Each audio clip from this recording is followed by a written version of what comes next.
मिसाल के दूं मैं आपको, मैं औरतों की मिसाल दे रहा हूँ। ये एक मेड है, मेड, मासी। और मासी क्यों रखी जाती है भाई? क्या सपोर्ट? क्यों सपोर्ट की जरूरत है? क्यों जरूरत है फिजिकल एक्टिविटी में हेल्प की? हम बहुत बिजी हैं, हम सारे काम नहीं कर सकते, है ना? हमें जो है ना मॉर्निंग शो भी देखना है, नहीं मतलब लेकिन असल पॉइंट ये है कि हम सारे काम हम अकेले नहीं कर सकते, तो हमें हेल्पिंग हैंड चाहिए, इसलिए हम मासी हायर करते हैं। अय्याशी के लिए नहीं करना चाहिए, वरना फिर जिम भी जाना पड़ता है, ठीक है ना? तो हम बहुत सारे काम करते हैं, तो हम सारे काम नहीं कर सकते, हमने रख लिए। अच्छा, अब मासी जो है, मेड जो है, आप उसको रखने के बाद क्या करेंगी? पहला काम उसको सिखाएंगे, उसको समझाएंगे कि तुमने कौन सा काम कैसे करना है, कौन सी चीज कहाँ रखनी है, कहाँ से उठानी है, क्या करना है ना? अब आपके घर में मेहमान आई, कोई मेहमान आया और आपने उसका इस्तकबाल बड़े अच्छे तरीके से किया, उसकी खातिर करी, उसको बुलाया, बिठाया, इकराम किया, और मासी सब देख रही है, ठीक है? आपने उसको कुछ नहीं सिखाया, कुछ नहीं बोला, वो सब देख रही है। चली गई, वो मेहमान चला गया। फिर एक और मेहमान आया, आपने उसको सुनते ही, बाजी वो आई है, आपने मुंह बनाया, अच्छा, वो उसको दरवाजे से ही उसको आपने फारिग कर दिया। मासी ने ये भी देखा। अब आप आ गई वर्कशॉप में। अब पीछे पहला वाला मेहमान आएगा आपके पीछे, मासी क्या करेगी? रिस्पेक्ट देगी। और दूसरा वाला जो आएगा तो उसको भी भगा देगी। ये किसने सिखाया? ये आपने से कुछ बोला? एक लफ्ज भी बोला नहीं, ठीक है? तो जो कुछ आप सिखा रहे हैं, चाहे जबानी सिखा रहे हैं, चाहे करके दिखा रहे हैं, वो ये सीख रहा है। और फिर जब आप नहीं हैं, आप कमजोर हैं, आपने इससे काम जब लेना है, तो जो आपने सिखाया ये वो काम करवाइए। ये कहते हैं कि वो बेहतरीन गुलाम है, लेकिन अगर इस पे कंट्रोल नहीं किया, ये बदतरीन आका है। अब ये बदतरीन आका कैसे बनता है, वो आगे पता चलेगा। भाई हमने मासी को सिखा दिया और मासी हमारे सिखाए हुए पे ही चल रही है, और हमने उस पर छोड़ दिया, तो वो तो है। आजकल आपने जुमला सुन रहे हैं ना, चौकीदार जो है वो बंदूकों का रुख हमारी तरफ ही हो गया, मतलब वही हमारे ऊपर सर पर चढ़ गए, हमारी हिफाजत की जगह वो गार्ड जो है वो कर। तो बात ये है कि वो बदतरीन, वो जो मेड है वो कब्जा कर लेगी आपके मकान पे, आपकी मर्जी चलेगी नहीं। अब आमतौर से मेड तो ऐसा नहीं करेंगी, लेकिन ये ऐसा करता है, क्योंकि इसके अंदर कुछ और भी है भाई। वो कहते हैं कि मेड की ईमानदारी को मत आजमाओ। लोग क्या करते हैं, 1000 रुपए का नोट फेंक देते हैं और देखते हैं कि अब ये लाके देगी कि नहीं देगी, इसकी ईमानदारी चेक करते हैं। नहीं, उसके साथ भी जिंदगी नफ्स लगा हुआ है, उसकी भी ज़रूरतें हैं, उसकी भी परेशानियां हैं, उसके साथ शैतान है। बहकावे में आ गई, रख लिया, वो तो आपने तो लेबल लगा दिया बेईमानी का। तो इसलिए असल सवाल क्या है इसमें, ये जो जिंदगी इसके मुताबिक गुजर रही है हमारी, आमतौर से ज़्यादातर इसी के मुताबिक गुजर रही है। असल सवाल जवाब नहीं चाहिए आपसे। सवाल ये है कि ये जो रिएक्ट करता है, ये खुद ब खुद रिएक्ट करता है, बगैर सोचे समझे करता है, तो इसके अंदर है क्या?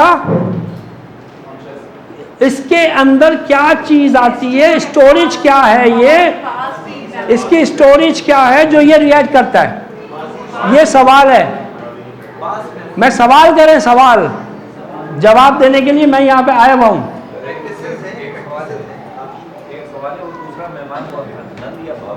हैं? पहला मैका है, दूसरा ससुराल, बस।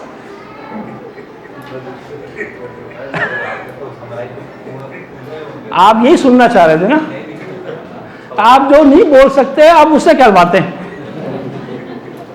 लगता है आपकी बेगम भी आएगी, नहीं आएगी।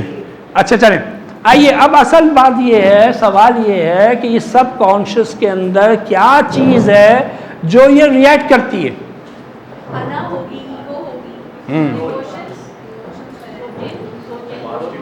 हम माशाल्लाह सब जानते हैं, वैसे तो मुझे पता है आप सब लोग जानते हैं, लेकिन थोड़ा सा अब इस पर हम और ज़रा डिटेल में जाएंगे, ठीक है? 3 चीज़ें हैं इसके अंदर जिसकी बुनियाद पे ये सब कॉन्शियस चलता है। 3 चीज़ें।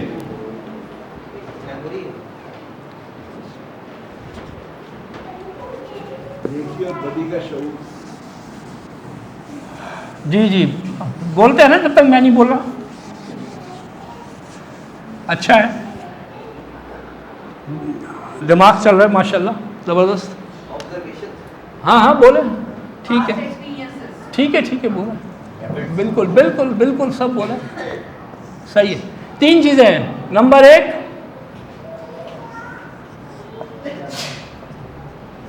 फितरत, नेचर, इंग्लिश में कहते हैं इसको नेचर। नंबर 2, नजरिया, इंग्लिश में इसको कहेंगे बिलीफ। नंबर 3, आदत, हैबिट।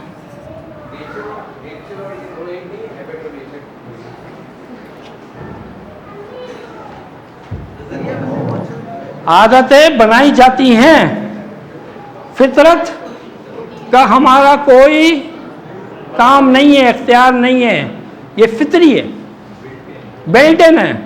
और ये किसने बिल्ट इन करा है? अल्लाह ने बिल्ट इन करा है। सवाल ये है कि ये जो रिएक्शन है, जो रिएक्टिव है, जो हम अमल करते हैं रिएक्टिवली, उस कुछ चीज़ें होंगी पीछे तो वही तो आती हैं आगे।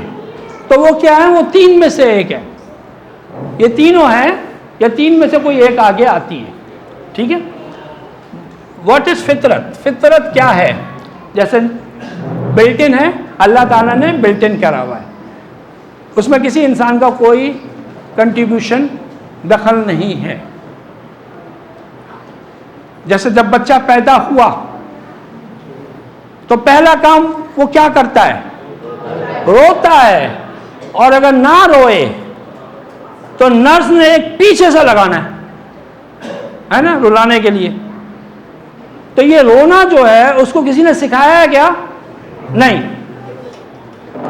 तो फितरत में भी पहले इसमें 3 कैटेगरीज है, मैं आपको बता दूं। पहले 3 कैटेगरीज है उसमें। नंबर 1, कुछ इल्म है, फितरी इल्म।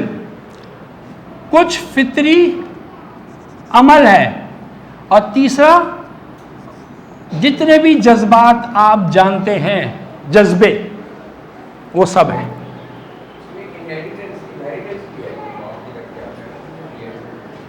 वो कुछ आदतें, कुछ एक्शन है। वो हमारे भाई के यहाँ जब पहला बच्चा हुआ तो हम तो यहाँ नहीं थे, वो वहाँ पे हुआ था मक्के में। तो अब वहाँ पे जो है वो नर्सरी होती है, वहाँ पे था। तो उनको बताया, उनके नाना को, बच्चे के नाना जो हुआ था उसके नाना को बताया कि ये बच्चा है। तो उन्होंने देखा और कहने हाँ हाँ यही है। क्या हुआ? उसका हाथ कान पे था। अब हमारे भाई की आदत है कान में पकड़ने की। तो अब ये इनहेरिटेंस क्या है? ये कुछ इनहेरिट आदत हो गई कुछ। अभी आगे चलिए, अभी चलिए। बहुत सारी इनहेरिटेंस जो है ना, मुझे बहुत गुस्सा आता था, अभी भी आता है, लेकिन पहले बहुत आता था। फर्स्ट फ्लोर पे ऑफिस था और वो बीच में गैप था, तो मैनेजर जो स्टाफ जो है ना, वो नीचे ही खड़े हो जाते थे कि आवाज़ें नीचे आ रही हैं, ऊपर मत जाओ। इतना ऐसा गुस्सा आता था। तो मैं ये रियलाइज़ करता था ये गुस्सा करना अच्छा नहीं है, मैं नहीं करना चाहता, और मैं सोच के जाता था रोज़ाना कि मैं गुस्सा नहीं करूँगा, लेकिन वो हो जाता था। तो मैं कहता था मैं जब मैं चाहता नहीं हूँ, मेरी सोच तो ये है कि मैं गुस्सा ना करूँ, मैं उनकी गलतियों को दरगुजर करूँ, मैं उनको आराम से समझाऊँ, ये मेरी सोच है, लेकिन मेरा अमल जो है ना इसके अगेंस्ट हो रहा है। ये ऐसा क्यों है? अभी सवाल पैदा होता है ना इंसान के ज़हन में, तो जवाब वो कौन सा लेता है? वो जो सीढ़ी पे एक्सीलेटर पे रुक गए थे,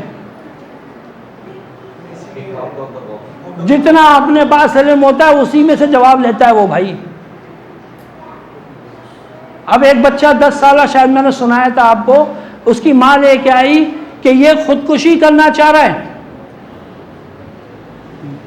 तो मैंने कैसी मजाक कर रहा होगा, मैंने कहा हाँ भाई क्या कह रहा हो, खुदकुशी कर लोगे? कह रहे हाँ। भाई क्यों? ये मुझे बहुत टेंशन देती है। बराबर में माँ बैठी हुई थी, ये मुझे बहुत टेंशन देती है, और ये कहते हुए रोने लगा। मैंने कहा तो भाई सीरियस मामला है। मैंने उससे पूछा कि ये तुम्हें टेंशन क्यों देती है? अब ये सवाल उसके पास भी था और उसने जवाब उसने लिया, जो उसके पास इल्म था उसने जवाब दिया, क्यों, तुम्हें क्या टेंशन देती है? तो वो कहने लगे कि ये मुझे फिल्में देखने नहीं देती, ये तो टेंशन देती है। फिर अगला सवाल मैंने किया कि तुम्हें क्यों नहीं देखने देती?